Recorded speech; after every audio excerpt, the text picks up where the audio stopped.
ভাই, বাবা যে বকরি জব করেছে, ছাগল জব করেছে, তুমি দেখছো কিভাবে করেছে, আমি তোমাকে দেখাবো। তুমি নিচে শুয়ের পরে ওই ভাইটা গলার মধ্যে ছুরি চালাইছে ছাগল জব করা দেখানোর জন্য। ছাগল জব করেছে ছুরি দিয়ে, এই ছুরি বাচ্চাটার গলায় লাগাইয়া একটু ধাক্কা দিলে কচি গলা কাইটা মাথা সঙ্গে সঙ্গে আলাদা হয়ে গেছে, রক্ত ঘর করে বাহিরে হচ্ছে।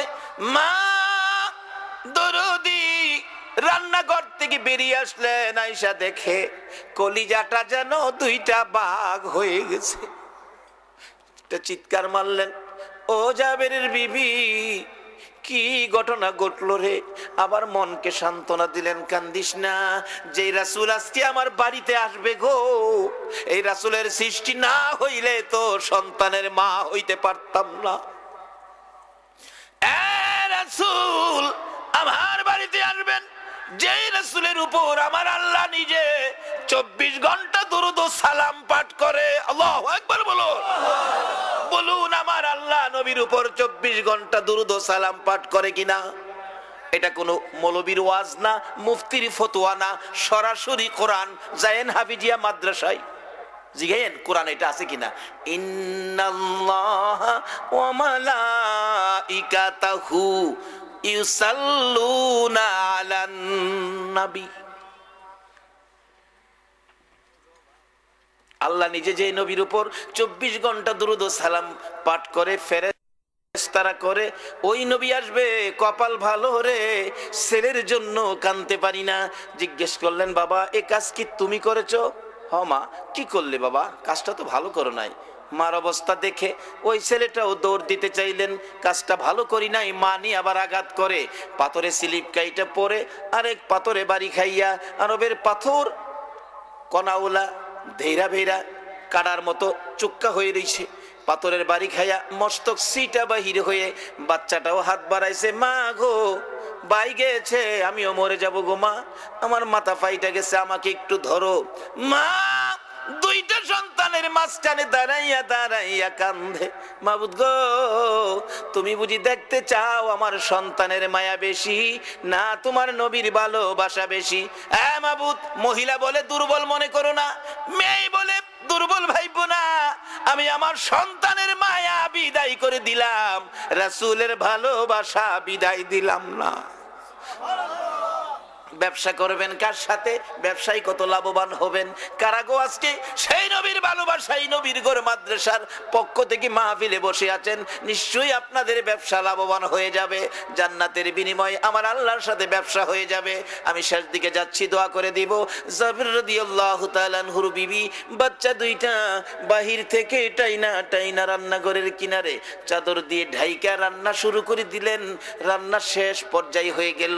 জাবেরের বিবি মাঝে মাঝে বাচ্চাদের কথা মনে হইলে মনকে সান্ত্বনা দেয়, জাবেরের বিবি রে বাচ্চার জন্য কান্দিস না, তুমি তো রাহমাতাল লিল আলামিন পাইতেছো। জাবেরের বিবি মনকে সান্ত্বনা দেয়, সন্তানের জন্য কান্দিস না, রাসূলের ভালোবাসা পায়া যাইবি। আজকে কারাগো সেই নবীর ভালোবাসাই নবীর ঘর মাদ্রাসার পক্ষে বসে আছো, তোমাদের কপাল ধন্য হইয়া যাইবে।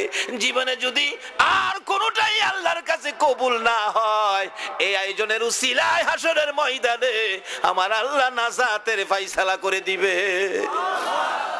কিভাবে দিবে? আল্লাহু আকবার। বাজেট হবে। বাস্তবে প্রমাণ হলো এই যে জাবের রাদিয়াল্লাহু তাআলা আনহুর বিবি রান্না বাড়া শেষ, জাবের নবীজিকে নিয়ে এসে গেছে, বিছানা করে দিলেন, নবীজি বসে গেছে। জাবেরের বিবি পর্দার ফাঁকে দিয়ে নবীজিকে মন ভরে দেখতেছে, কত সুন্দর গো আমার নবীর চেহারা। মা আয়েশা সিদ্দিকার জীবনীতে পাওয়া যায়, মা আয়েশা সিদ্দিকা বলেন, আমার নবী গোসল করে হুজরায় ঢুকলে অনুমতি নিলাম চেহারা মুবারকে তোল মালিশ করব। চেহারা মুবারকে তোল মালিশ করার জন্য যাইয়া দেখি আমার নবীর চেহারা এত সুন্দর চোখ ফিরানো যায় না, কিন্তু এত সুন্দর চেহারার মাঝে মাঝে কালো কালো দাগ চামড়ার ভিতরে গর্ত হয়ে রয়েছে।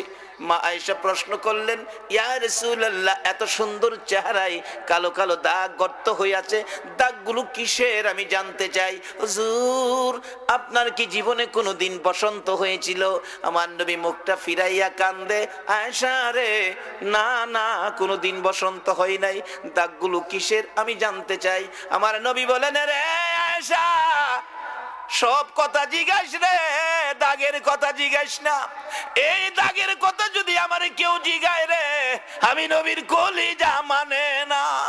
আয়েশা রে, দাগগুলো বসন্তের নয়, এই দাগগুলো হলো তাইবের জমিনের যুবকদের পাথরের আঘাতের দাগ।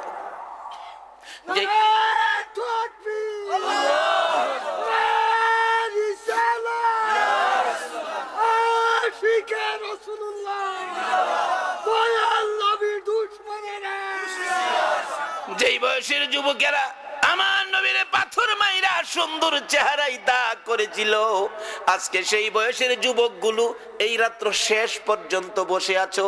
আমার মন বলে তোমাদের জন্য আমার নবী ফুলসিরাতের ঘাটে বসে থাকবে।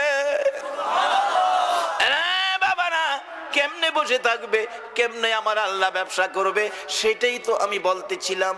আমার নবীর সুন্দর চেহারা মা আয়েশা সিদ্দিকা রাদিয়াল্লাহু তাআলা আনহা বলেন, আমি তুল মালিশ করার জন্য যাইয়া দেখি এই সুন্দর চেহারার মধ্যে দাগ।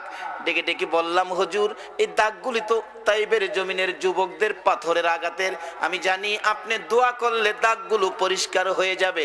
আমার নবী কান্দে, আয়েশা রে, এই কথাটা আর কোনোদিন বলবি না, এই দাগ আমি দোয়া করে পরিষ্কার করব না। আয়েশা, হাসরের জমিন যেদিন কায়েম হবে, আধাত উপরে সূর্য নেমে আসবে, সূর্যের তাপে মাথার সার ফেটে যাবে, মগজগুলো গলে গলে নাকি দিয়ে, মুখে দিয়ে, কানে দিয়ে বাহির হবে। ওই দিন আমার উম্মতেরা রে, আয়েশা বিপদে পড়ে নবী কই বলে ডাকবে।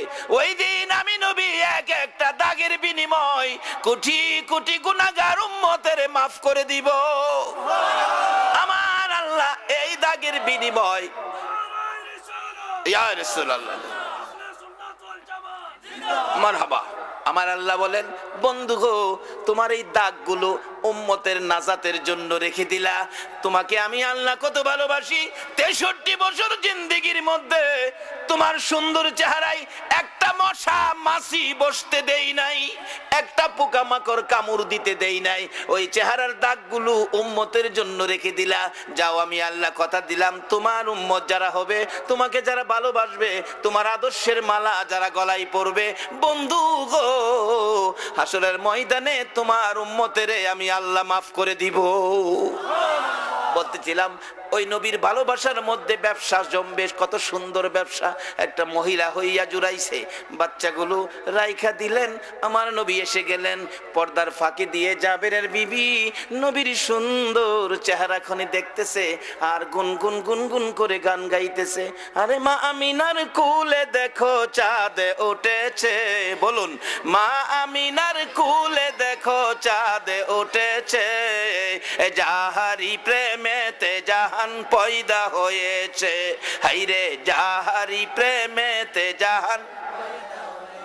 বাবারা, রাত্র অনেক হয়ে গেছে, গজল আর গায় না, আর ওখানে তো হারি না আগের মতো, বুড়া হয়ে গেছি তো, চুল কিছু ফাঁকতাছে। বাড়িতে গেলে মাঝে মাঝে বাচ্চার মা কয়, তুমি দি বুড়া হয়ে যাইতেছো। কি লেগে কইছো? তোমার চুল ফাঁকতাছে। তা আমি বুঝাই, চুল ফাঁকলে বুড়া হয় না। কি কন, চুল ফাঁকলে কি বুড়া হয়? কি বাড়িওয়ালদের তো একটা কইয়া বুঝান লাগবো। আসলে অগুমা জার্নি, পরিশ্রমী চুল অল্প বয়সে জীবন ভাইকে যাইতেছে গা। আর কি এর অল্প বয়স কমো, বয়স কি কম হয়েছে, 50 ধরতেছে। আর আমি তো ভালো আছি, আমার বয়সের অনেক ফুলাফান দেখছি দাড়ি ভাইকে সাদা হয়ে গেছে। তাই হোক, আল্লাহ ভালো রাখছে। আরে দাড়ি পাকলো, সাদা হইলো, কালো হইলো, এটা দেখবার নাই। যার খাতিরে কুল কায়নাত, এই নবীর ভালোবাসা কতটুকুন আছে, এইটা দেখবার আছে।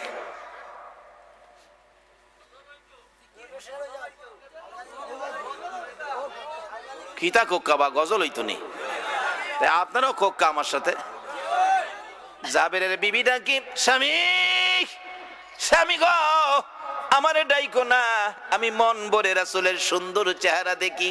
যেই নবীর চেহারা দেখলে জাহান্নামের আগুন হারাম হইয়া যায়। জাবেরের বিবি পর্দা ফাঁক করে তাকায়া তাকায়া নবীর সুন্দর চেহারা দেখে গুনগুন করে গান গায়, আরে মা আমিনার কুলে দেখো চাঁদ উঠেছে, মা আমিনার কুলে দেখো চাঁদ উঠেছে, যাহারি প্রেমেতে জাহান পয়দা হয়েছে, হাইরে যাহারি প্রেমেতে জাহান। মা আমিনার নয়নে মনি সৃষ্টি কুলে রুটি গুস্ত তুলে দিলেন, ব্যবসা শুরু হয়ে গেল। আমার আল্লাহ নবীর ভালোবাসার বিনিময়ে ব্যবসা শুরু করে দিলেন।